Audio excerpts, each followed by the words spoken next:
지금까지 살펴본 계시록 12장, 13장은 악의 삼위일체인 성부 하나님을 모방하는 사탄, 그리고 예수님을 모방하는 자로 세상의 통치자와 권력자들을 상징하는 발에서 올라온 짐승, 또한 성령 하나님을 모방하는 자로 거짓 선지자인 땅에서 올라온 짐승이 어떻게 교회를 박해하는지, 어떻게 하나님을 대적하는지에 대한 내용이었습니다. 오늘부터 살펴볼 14장은 짐승의 표를 받지 않는 성도들과 짐승에게 표를 받은 불신자들의 영원한 결과가 어떤 것인지를 대조해서 보여줍니다. 이 세상에서는 짐승에게 경비하는 자들이 구원을 받는 것처럼 보이며 짐승의 표가 없는 자들이 심판을 받는 것처럼 보입니다. 그러나 종말에는 상황이 반전됩니다. 짐승에게 경비하지 않는 자들은 영원한 구원을 받고 짐승에게 경비한 자들은 영원한 심판을 받습니다. 교회와 세상의 운명이 현재와 종말의 극적인 반전이 일어나는 겁니다. 그럼 14장이 어떻게 구성되어 있는지 먼저 자료를 통해서 살펴보도록 하겠습니다. 요한계시록 14장의 내용은 1절에서 5절에 하늘의 14만 4천 명에 대한 내용이고요. 그 다음에 6절에서 13절은 새 천사의 구속과 심판의 메시지에 관한 내용입니다. 그리고 14절에서 20절은 구속과 심판의 두 종류의 추수에 대한 이야기입니다. 그래서 오늘 우리는 1절에서 5절에 하늘의 14만 4천 명의 그 의미가 무엇인지에 대해서 살펴보도록 합니다. 우리 1절을 같이 한번 다시 읽겠습니다. 또 내가 보니 보라 어린 양이 시온산에 섰고 그와 함께 14만 4천이 서 있는데 그들의 이마에는 어린 양의 이름과 그 아버지의 이름을 쓴 것이 있더라. 아멘. 사도 요한은 14만 4천 명이 어린 양과 함께 시온산에 있는 모습을 봅니다. 그러면 하나님은 왜 이런 환상을 사도 요한을 통해서 보여주시는 것일까요? 그것은 계시록 1차 대상자들인 2장에서 3장의 7개의 성도들 하여금 지금 당하고 있는 그런 환난을 이겨낼 수 있도록 하기 위한 승리에 대한 보증을 제시해 주시기 위함입니다.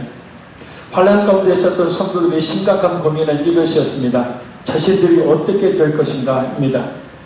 바로 이런 질문에 대한 대답입니다. 그래서 하나님은 요한에게 시온산에 계신 승리한 어린 양이신 예수님과 환난 가운데서 승부와 인내로 승리한 14만 4천 명의 성도가 부르는 그 찬양의 환상을 보여주시는 겁니다. 이 점을 꼭 기억해야 합니다. 이 14만 4천 명 속에 이미 믿는 성도가 포함되어 있다는 사실을 말합니다. 할렐루야. 예수님의 십자가의 사건이 단회적인, 곧 단번에 한 번에 이루어진 사건이 있기 때문에 과거와 현재 미래의 모든 성도들을 구속한 것이었듯이 이 14만 4천 명의 환상 또한 미래에 완성될 하나님 나라에 대한 환상일 뿐만 아니라 예수님의 십자가의 그 구속을 통해서 이미 이루어져 있는 하나님 나라에 대한 환상이기 때문입니다. 곧 내가 진실한 믿음을 가지고 있다면 이미 시간과 공간을 초월해서 이루어져 있는 저 하늘의 14만 4천 명 중에 하나라라는 겁니다. 그래서 사도 요한은 서론에서 이 환상을 보았다라고 헬라어 에이돈이라는 말을 사용합니다. 이 말은 문법적으로 제2부정 과거형이라는 말입니다. 이 의미는 뭐냐면 단회적인 사건이에요. 단 한 번 일어난 사건, 이미 이루어져 있는 사건을 말합니다. 예수님을 진실하게 믿는 성도는 이미 이루어져 있는 하나님의 나라에 그래서 있다라는 거예요. 할렐루야. 왜냐하면 이 14만 4천 명이라는 수는 그냥 숫자로 문자적으로 14만 4천 명을 가리키는 것이 아니라 모든 믿는 사람들의 성도의 총수를 말하기 때문입니다. 그래서 진실한 믿음의 성도는 지금 이 세상에 살고 있다고 해도 14만 4천 명 안에 이미 포함되어 있는 거예요. 아멘. 믿으시길 바랍니다. 그래서 내가 확실한 믿음이 있을 때 나는 이미 저 하늘 14만 4천 명에 저 하늘나라에 이미 나는 있다는 것, 존재한다는 거예요. 할렐루야. 그러면 그것을 확실히 믿게 되어지면 어떤 고난 가운데서도 이 사실을 소망 삼고 승리하는 삶을 살 수가 있게 되는 거예요. 아멘. 그럼 어린 양이신 예수님과 함께 시온산에 있는 14만 4천 명은 누구를 가리키는가? 우리는 이미 7장 1절에서 8절을 통해서 14만 4천 명을 본 적이 있습니다. 이 7장은 14만 4천 명, 7장이 14만 4천 명은 하나님의 백성 전체를 상징하는 인물들로 지상교회를 말한다고 해요. 지상교회. 그럼 오늘 본문의 14만 4천 명은 무엇인가? 오늘 본문은 14장 1절에서 5절에 나오는 14만 4천 명은 하늘에 있는 14만 4천 명, 곧 서로 다른 두 종류의 14만 4천 명을 가리키는 게 아니라, 잘 들으세요. 땅에 있는 14만 4천 명이 하늘로 올라온 모습이에요. 아멘. 땅에 있는 14만 4천 명이 하늘로 올라온 모습이에요. 그래서 14만 4천 명이 뭐냐면 교회 전체를 상징하는 겁니다. 그럼 왜 14만 4천 명이 교회 전체를 상징하는지 그 수의 의미에 대해서 다시 한번 살펴보도록 합니다.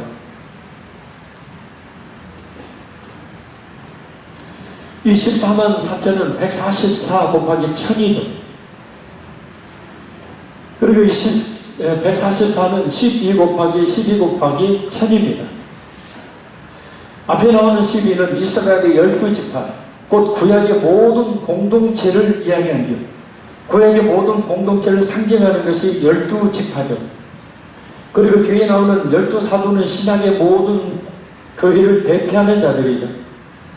그래서 이 사도들의 터 위에, 사도들이 전하는 복음의 터 위에 교회들이 세워지죠.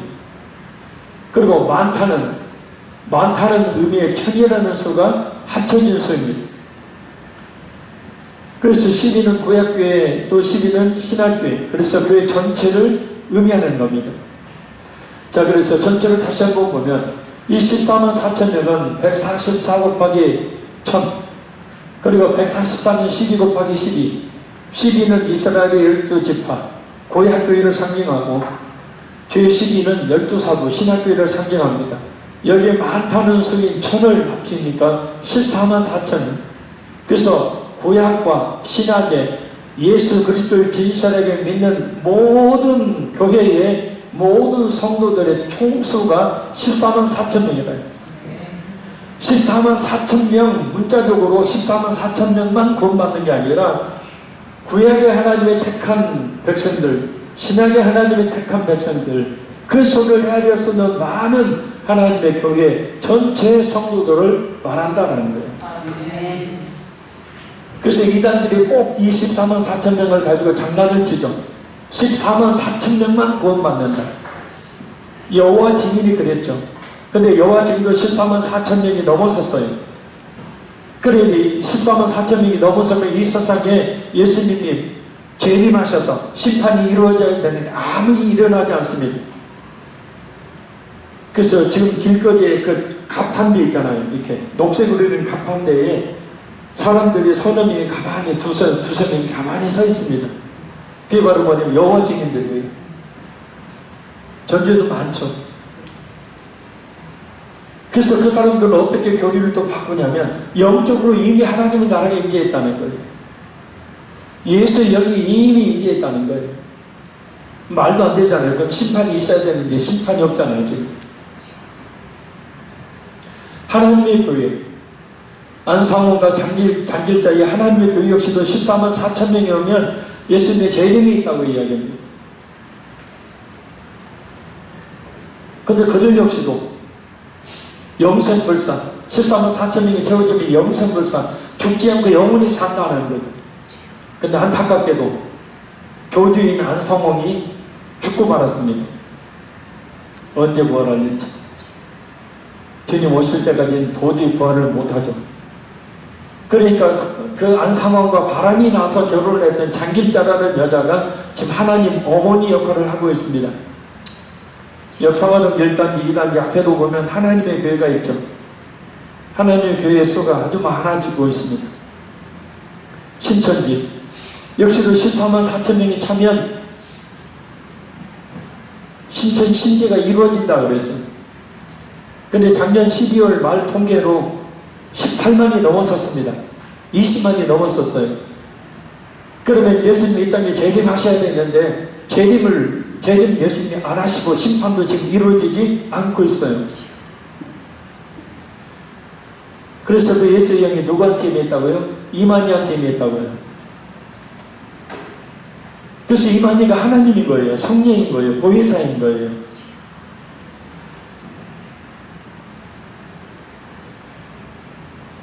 그 14만 4천 명의 의미가 무엇인지를 확실히 알아야 돼요. 아멘. 자, 하늘에 있는 14만 4천 명의 이마에 어린 양의 이름과 하나님 아버지의 이름을 쓴 것이 있습니다. 이것은 우리가 지난 시간에 살펴보았던 이마에 짐승의 표를 받은 사람들과 대조를 이룹니다.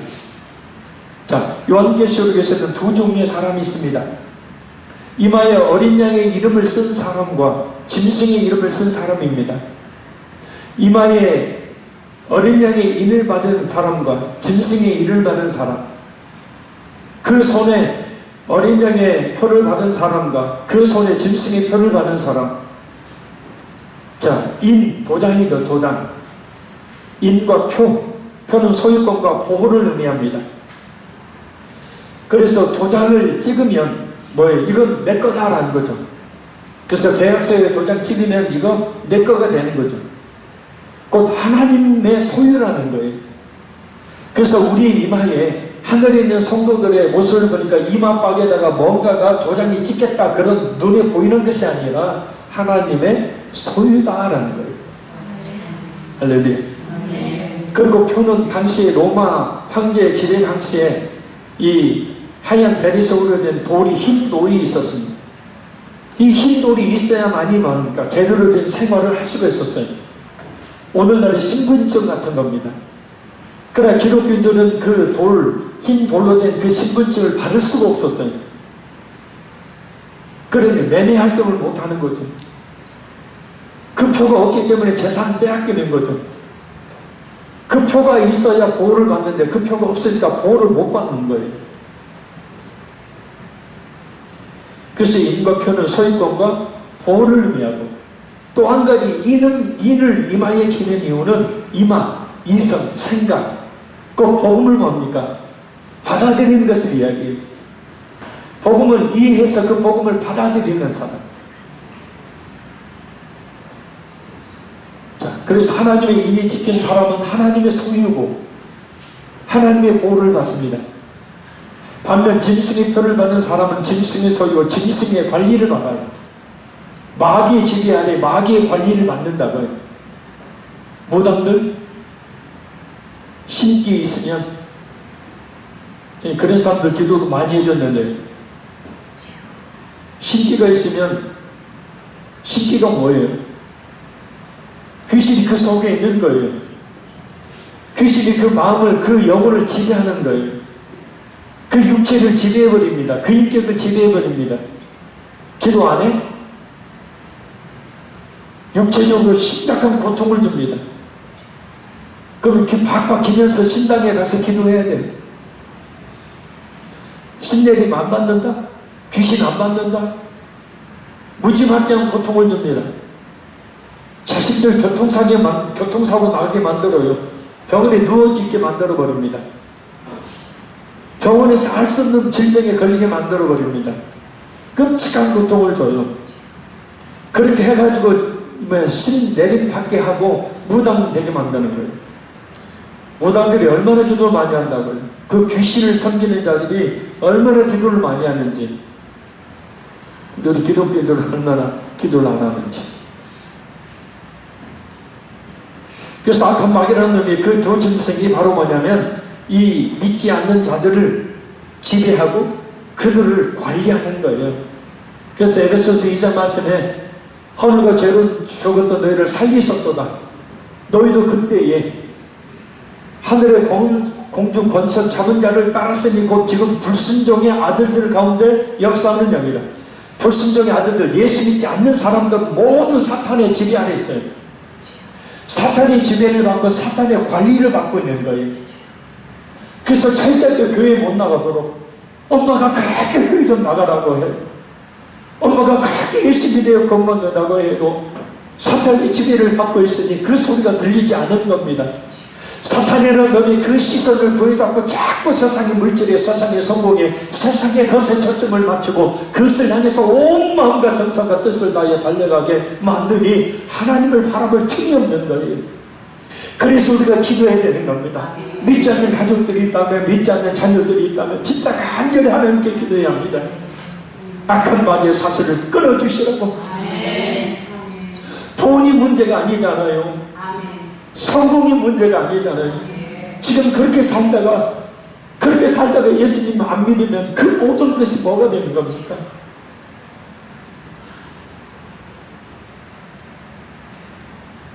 하늘 천국에는 두 부류의 사람이, 하늘의 환상에는 두 부류의 사람이 존재하듯이 이 세상에도 두 부류의 사람이 존재할 뿐이에요.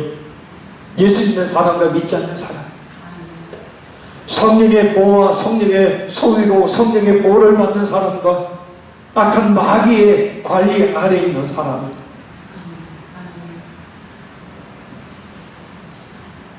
내 사랑하는 자식을 마귀가 지배하고 있다는 얘기가 마음에 좀 상하십니까? 이게 사실이에요.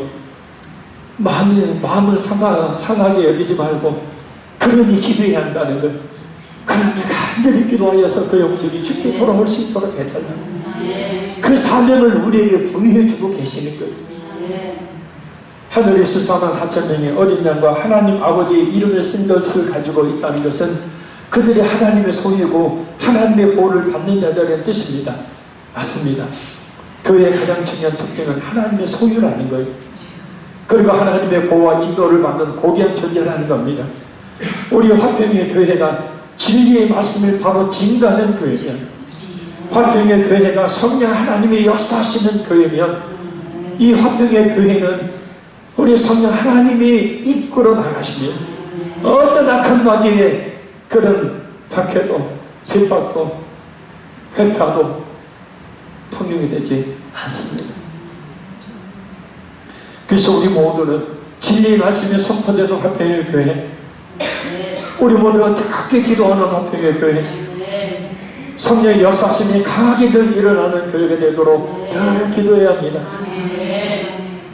교회의 변질은 그 목회자의 변질이죠.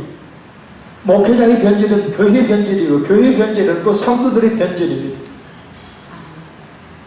우리나라에 큰 이슈를 일으키고 있는 전모 목사님, 저도 몇 번 만나봤는데 처음에는 교회 잘했어요. 그분이 대단한 능력을 나타냈던 분입니다. 그런데 지금 망발을 일삼고 온갖 기독교 이름에 먹칠을 하고 있습니다.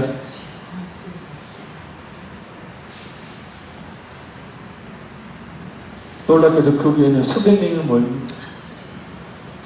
설교식은 하나님의 말씀이 아니라 정치 얘기를 그렇게 해도 성도들이 아멘 아멘 하고 따릅니다.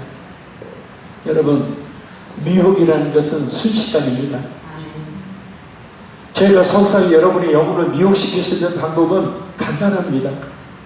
제가 사탄의 미혹을 받아서 그와 같은 심령으로, 그와 같은 말씀 해석으로 여러분들에게 전하면 여러분들도 서서히 물들어서 잘못된 것이 잘못된 것인지도 모르고 따라오게 됩니다.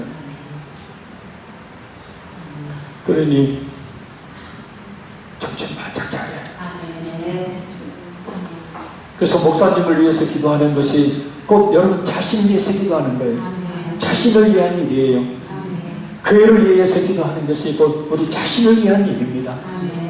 아멘.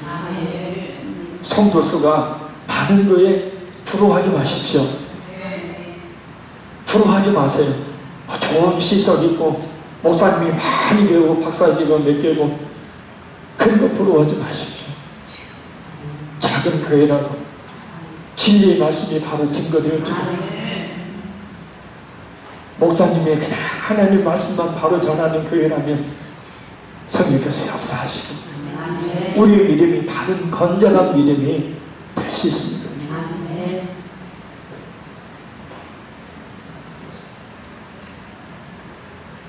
그래서 그런 하나님의 소유도 하나님의 보호와 인도함을 받는 고귀한 존재인 교회 우리들은 그래서 영원한 새하늘과 새 땅에 한 사람도 빠짐없이 들어가게 되는 겁니다.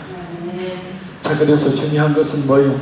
지금 이 세상을 사는 동안에 하나님이 우리에게 원하시는 것을 한 가지라고 이야기한다면 딱 한 가지예요. 구원 얻을 믿음 얻도록 시간 주십니다. 제 말이 아니라 베드로후서 3장 10절 8절에 10절 말씀입니다. 하나님이 택하신 자들 한 사람도 하나님께서 놓치지 아니하시고 회개케 하려 하십니다. 왜 심판을 미루십니까? 이 험악한 세상, 이 괴로운 세상 빨리 하나님이 심판하셔서 우리 예수 믿는 성도들 천국으로 끌고 가 인도하시고 안 믿는 사람들 심판하셔야지 왜 미루고 계십니까? 하나님 이야기하세요. 하나님을 택하신 자들이 한 사람도 빠짐없이 구원받도록 하나님을 하시기 위해서 시간 주고 계시는 거라고. 아멘. 그래서 우리는 날마다 말씀 통해서 진리의 복음을 바로 듣고 바른 믿음, 하늘 아래에 속한 그 바른 믿음, 저 14만 4천 명에 속한 바른 믿음 갖기를 날마다 갈망해야 합니다. 2절 3절 말씀 읽겠습니다. 내가 하늘에서 나는 소리를 들으니 많은 물소리와도 같고 큰 우레소리와도 같은데 내가 들은 소리는 거무고 타는 자들이 그 거무고를 타는 것 같더라. 그들이 보좌 앞과 내 생물과 장로들 앞에서 새 노래를 부르니 하늘에서 성령함을 받는 14만 4천 밖에는 능히 이 노래를 배울 자가 없더라. 아멘. 하늘에 있는 14만 4천 명은 거무고가 아니라 비파입니다. 비파를 치면서 새 노래를 부릅니다. 세상에는 여러 종류의 노래가 있습니다. 노래는 나라마다 시대마다 다릅니다. 불신자들이 부르는 노래가 아무리 다양한 장르로 표현되고 아무리 많은 사람들이 신금을 누리는 노래라 할지라도 결코 하나님께 드리는 찬양이 될 수가 없죠.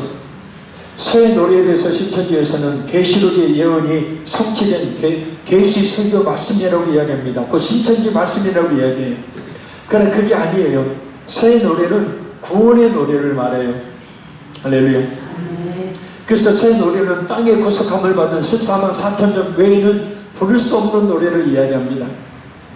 계시 설교 말씀이 아니라 노래라고요. 노래. 구원의 노래예요. 아멘. 구원의 감격으로 하나님께 부르는 노래를 말하는 거라고요. 그래서 구원받은 사람만이 부를 수 있는 노래가 새 노래입니다. 하늘은 찬양으로 가득한 곳이에요. 보좌를 둘러싸고 있는 모든 자, 내 생물, 그리고 24 장로들의 찬양뿐만 아니라 하늘과 땅과 모든 바다의 피조물들이 찬양을 합니다. 땅에서 구속함을 받은 14만 4천 명은 보좌 앞에 내 생물과 장로들 앞에서 새 노래를 부릅니다. 구속함을 받은 모든 성도들은 지금 하늘에서 하늘 찬양자가 되어서 하나님께 새 노래를 부르고 있어요. 이것을 장차 구속함을 받은 모든 성도들이 모든 전사와 모든 피조물과 더불어서 영원히 하나님의 창조와 구원을 노래하고 있는 모습입니다. 먼저 간 선교자들이, 먼저 간 수많은 성도들이, 그리고 지금 예수님을 믿고 있는 우리 또한 그 안에서 찬양하고 있는 거예요. 믿으시길 바랍니다. 그래서 하늘교회 새 노래를 부르며 예배하는 모습은 지상에 있는 교회의 모델이 됩니다. 그래서 참된 믿음을 가진 성도는 찬송을 할 때, 예배를 드릴 때 이와 같은 감격과 기쁨으로 합니다. 구원받은 성도라면 찬송을 부르지 않거나 형식적으로만 부를 수는 없는 것입니다. 4절 5절 말씀 읽겠습니다. 이 사람들은 여자와 더불어 더럽히지 아니하고 순결한 자라 어린 양이 어디로 인도하든지 따라가는 자며 사람 가운데서 성령함을 받아 처음 입은 열매로 하나님과 어린 양에게 속한 자들이 그 입에 거짓말이 없고 흠이 없는 자들이더라. 아멘. 사도 요한은 하늘에 있는 14만 4천 명의 모습을 좀 더 상세하게 설명합니다. 한 가지 알아야 합니다. 그래서 뭐냐면 이 하늘 교회의 모습은 지상에 있는 교회의 모델이라는 거예요.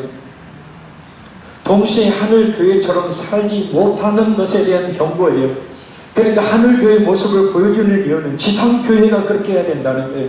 완전하지는 못하지만, 그렇게 100%는 하지 못하지만 그것을 모델 삼아서 그렇게 예배하며 그렇게 찬양해야 한다는 거예요. 그게 진짜 교회고 그게 진짜 성도라는 거예요. 자, 그럼 14만 4천 명에 대해 자세히 살펴봅니다. 첫째는 14만 4천 명은 여자와 더불어 더럽히지 않냐고 순결한 자입니다. 하늘교회는 순결합니다. 여자와 더불어 더럽히지 않고 순결한 자라는 뜻은 성도들이 우상숭배와 음행에 빠지지 않는 것을 의미합니다. 요한계시록에서 세상을 상징하는 바벨론은 창녀로 나옵니다. 그러니까 이 세상이 창녀라고요. 그래서 바벨론은 만국을 음행에 빠뜨립니다. 바벨론은 세상 사람들로 하여금 우상숭배를 하도록 해서 사람들로 하여금 하나님을 바르게 예배하지 못하도록 해요. 묻자 그대로 우상숭배를 하도록 하고 또한 음행을 저지르도록 하지만 무엇보다도 하나님보다 세상의 부와 쾌락과 편안함을 더 사랑하도록 합니다. 요한계시록에서 말씀하고 있는 실질적인 우상숭배의 영적인 음행이 바로 이것입니다. 물질의 우상, 쾌락과 편안함의 우상, 성공의 우상, 사람 우상. 그렇게 물질, 쾌락, 편안함, 성공, 사람을 위해서만 사는 것이 우상숭배이고 그것이 곧 영적인 음행이다. 그러니까 하나님보다 더 사랑하니, 하나님을 사랑해야 되는데 바람을 피워서 다른 것을 더 사랑하니 그게 음행이라는 거예요. 그래서 음행에 빠진 성도들은, 음행에 빠진 사람들은 하나님을 온전히 예배할 수가 없는 거예요. 세상에 푹 젖어 있는 사람들은 그래서 하나님을 온전히 예배할 수 없는 겁니다. 그래서 세상에 빠져 있는 사람들은 하나님께 온전히 찬송할 수 없고 하나님께 온전히 기도할 수 없는 거예요. 우리 모두는 명심해야 합니다. 진정한 우상숭배의 음행이 무엇인지 말입니다. 그럼 누가 사람들 이렇게 우상숭배와 음행에 빠지도록 합니까? 바로 기독교 내에 존재하는 거짓 선지자들이 그렇게 하도록 이렇게 유혹합니다. 자기를 사랑해야 다른 사람도 사랑합니다. 그러니 여러분 자신을 먼저 뜨겁게 사랑하십시오. 성공해야 하나님께 영광을 돌릴 수 있습니다. 그러니 열심히 성공을 향해서 물질을 향해서 나가십시오. 하나님은 우리 성도들이 이 세상을 다스리고 또한 누리기를 원하십니다. 그러니 좋은 차 타고 좋은 집에서 살고 명품을 입고 재정에 기름 부음을 받고 건강을 위해서 열심히 투자해서 마음껏 누리며 사십시오. 이것이 바로 버가모 교회의 니골라당과 도하대학교의 이세대단이 외쳤던 거죠. 사람들로 하여금 그렇게 하나님에게서 멀어지게 만드는 거예요. 물론 그 모든 것들이 필요하죠. 근데 그 모든 것들을 더 하나님보다 사랑하게 만들어버리고 그것 때문에 하나님께 예배하지 못하고 그것 때문에 하나님께 기도하지 못하고 그것 때문에 하나님께 나오지 못할 때 그것이 곧 음행하는 것이고 그것이 곧 뭐냐면 죄를 짓는 거예요. 그것이 우상숭배라는 거예요. 근데 그것으로 그치면 되는데 그것으로 그치는 것이 아니라 하나님을 믿지 못하도록 합니다.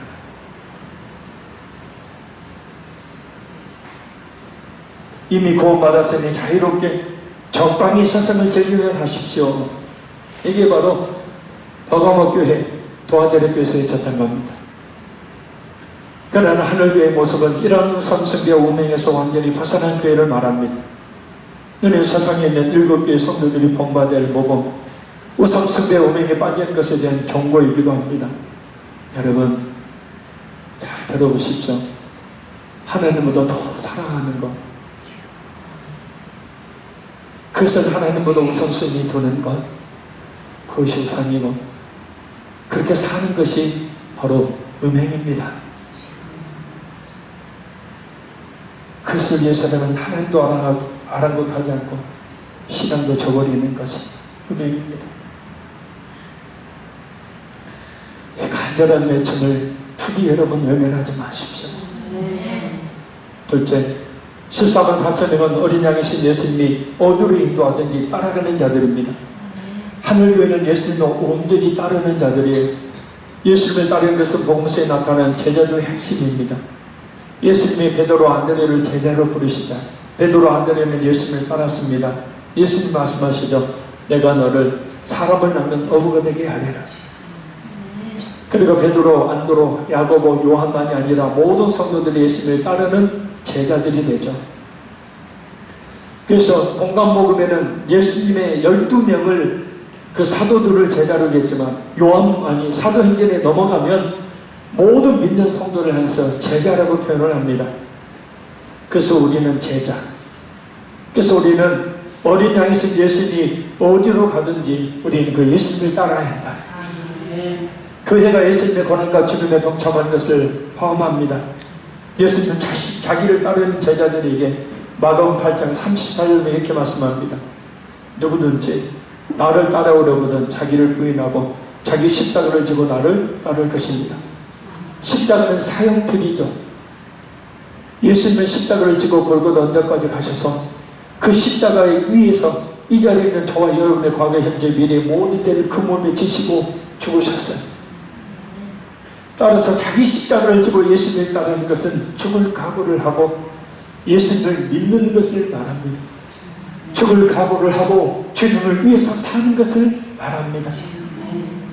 예수님의 복음을 죽음을 각오하고 전하는 것을 말합니다. 자녀들한테, 믿지 않는 자녀들한테, 믿지 않는 가족들한테 죽음을 각오하고, 자식들이 죽이겠습니까? 그런데 그게 뭐예요? 모든 것 회의론하고 진짜 예수님 앞에 나오라고.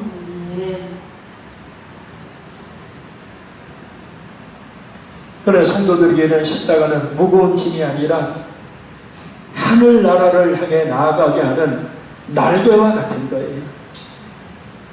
왜냐하면 이 십자가를 기꺼이 지는 성도가 바로 하늘 영광에 이룰 수 있기 때문이에요. 요즘 사람들이 예수님을 믿는 이유는 세상에서 복을 받기 위한 경우가 많죠. 가수를 믿는 사람이 줄어드는 이유가 뭐죠? 굳이 신을 찾지 않아도 잘 먹고 잘 사니까 굳이 종교생활을 할 필요가 없는 거예요. 기독교 교회에 좀 다니다가 잘 먹고 잘 사니까 이제 굳이 교회 다닐 필요가 없는 겁니다. 이제는 그거 쓰고 누리고 다니는 일에 살아요. 그래서 교회를 떠나게 되는 겁니다. 이런 사람들이 거짓 신자들이죠. 왜냐? 이런 사람들은 예수님을 믿는다는 이유로 고난과 죽음이 찾아오면 예수님을 버리고 도망쳐버리기 때문에, 진실하지 못한 믿음은 하늘 날개가 없어서 그 고난을 이길 수가 없는 거예요. 그래서 고난을 각오하고 죽기까지 예수님을 따르는 것은 신실한 교회의 중요한 특징입니다. 날개 있으십니까? 믿음의 날개. 어떤 고난도 이길 수 있는 믿음의 날개. 셋째, 14만 4천 명의 사람 가운데서 성령을 받아 처음 익은 열매입니다. 첫 열매는 한 해 동안 농사한 것 중에 가장 좋은 것을 하나님께 드리는 것을 말합니다. 이런 첫 열매는 세 가지를 의미합니다. 첫째, 모든 것이 하나님의 것입니다. 둘째, 하나님께서 주신 것에 대한 감사. 셋째, 앞으로 계속해서 열리게 될 모든 열매의 대표를 의미합니다. 그래서 하늘에 있는 14만 4천 명은 현재 이 세상에서 예수를 믿다가 하늘에 올라가 있는 성도들 말합니다. 그리고 그들은 장차 새 하늘과 새 땅에 들어갈 모든 성도들을 대표하는 첫 열매가 되는 거예요. 넷째, 14만 4천 명은 입에 거짓말이 없고 흠이 없는 자들을 말합니다. 하늘에 있는 성도들의 특징은 거짓이 없다. 성도들의 거짓 없는 특징은 이사야 53장 9절에 여호와의 종의 거짓 없음과 스바냐 3장 13절에 이스라엘의 신실한 남은 자들의 거짓 없음을 배경으로 합니다. 그는 강포를 행하지 아니하였고 그의 입에 거짓이 없었으나 그의 무덤이 악인들과 함께 있었으며 그가 죽은 후에 부자와 함께 있었도다. 곧 예수님이 어떤 강포를 당했음에도 불구하고 거짓이 없으셨다. 이스라엘 남은 자는 악을 행하지 아니하며 거짓을 말하지 아니하며 입에 거짓된 혀가 없으며 먹고 누울지라도 그를 두렵게 할 자가 없으리라. 이스라엘의 남은 자, 신실한 믿음을 가진 그 성도들은 거짓이었다는 거예요. 그래서 예수님께서 거짓이 없으셨던 것처럼 참된 성도는 거짓이 없는 모습을 갖기를 힘씁니다. 그러나 불신자의 특징인 거짓이죠. 예수님께서 요한복음 8장 44절에 말씀하셨던 것처럼 그들의 아비인 마귀가 거짓말쟁이이기 때문입니다. 너희는 너희 아비 마귀에게서 났으니 너희 아비 욕심대로 너희도 행하고자 하느니라. 그는 처음부터 살인한 자요 진리가 그 속에 없으므로 진리에 서지 못하고 거짓말을 할 때마다 제 것으로 말하나니 이는 그가 거짓말쟁이요 거짓의 아비가 되었습니다. 내가 거짓말하면요 이 거짓말이 내 것이 아니라 내 아버지 된 마귀 거라고.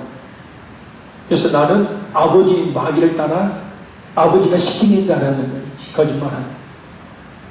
근데 하늘 성전에 있는 사람들은 거짓이 없다.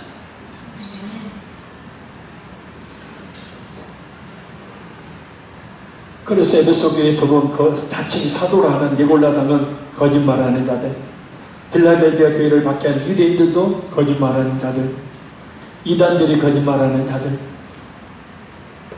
거짓말하는 자는 새하늘과 새 땅에 들어가지 못하며 불못에 던져집니다.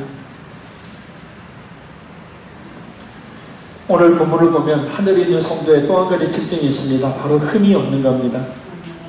하나님께 바쳐지는 제물은 흠이 없어야 되죠. 하나님께 드리는 것은 가장 최고의 것, 좋은 것으로 드려야 되죠. 흠이 없는, 점이 없는 것. 우리의 죄를 위한 희생제물이 되신 예수님은 흠이 없으신 분입니다. 따라서 정말에 그리스도 앞에 서게 될 영광스러운 교회도 흠이 없어야 합니다. 그래서 하나님은 성도들을 이 세상에서 여러 연단을 통해서 흠이 없는 그리스도인이 되게 만드시는 거예요. 할렐루야. 그래서 하나님은 이 세상을 사는 우리로 하여금 이런저런 고난과 어려움을 통해서 하나님 말을 의지하는 신실한 믿음, 거짓 없는, 흠이 없는 그런 믿음을 만들어 가신다는 거예요. 가짜 믿음 많잖아요. 형식적인 믿음 많잖아요. 직분 받았으니까, 종교생활 좀 오래 하고 있으니까, 믿는 집안에 태어났으니까 구원받은 것으로 착각하고 사는 수많은 사람들이 많잖아요. 그래서 하나님은 우리를 탈탈 털어주셔서 그런 고난을 통해서 우리로 하여금 예수님을 온전히 믿게 하시는 거예요. 그래서 흠이 없는, 그래서 예수님 앞에, 우리 하나님 앞에 섰을 때 흠이 있게 되어지면 어둠으로 내쫓김을 당하잖아요. 지옥으로 던져버리시잖아요. 그래서 우리의 믿음이 조금의 흠이 없도록, 조금의 거짓된 믿음이 없도록 우리의 믿음을 이 세상에서 지금 만들고 계시는 거예요. 그 믿음을 만드는 가장 효과적인 방법이 고난인 겁니다.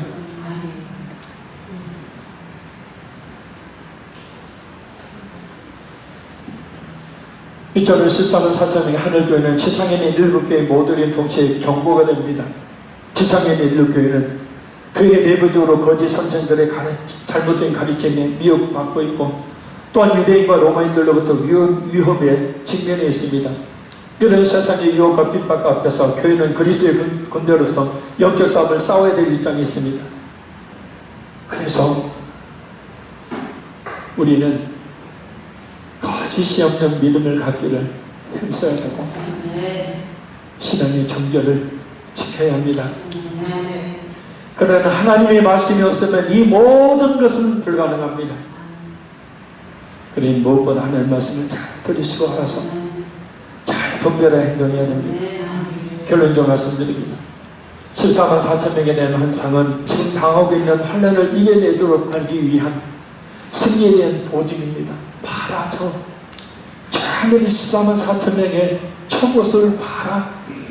너도 저 14만 4천명의 이론이니 이 세상의 고난과 어떤 힘듦 속에서도 저 속에 섞여 있음을 바라보고 힘을 내라. 이겨내라라는 거예요. 그래, 이 땅에서 겪는 고난과 고통과 슬픔과 아픔과 질병이 없는 저 영원한 하늘나라를 늘 사모하는 소망을 가지고 오늘도 우리는 살아야 합니다. 새 노래, 이 하늘교회에서 불리는 새 노래는 곧 믿는 성도들만이 부르는 구원의 노래입니다. 그래서 우리는 그 하늘교회를 모델 삼아 우리 교회 안에서도 늘 찬양하는 삶, 예배하는 삶을 살아야 합니다. 하늘나라에서는 졸면서 헛된 생각하면서 찬양하거나 예배하지 않습니다.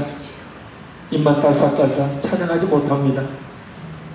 하늘교회 모습은 세상에 있는 교회 모델임을 기억하시고, 무엇보다도 하늘교회처럼 살지 못하는 것에 대한 경고라는 것을 잊지 마십시오. 물질, 쾌락과 편안함, 성공, 사람만을 위해서 사는 우상숭배와 영적 음행을 버리고 오직 하나님을 예배하는 삶을 살아야 합니다. 그렇게 이끌어가는 거짓 선생들의 유혹을 잘 분별하여 물리쳐야 합니다.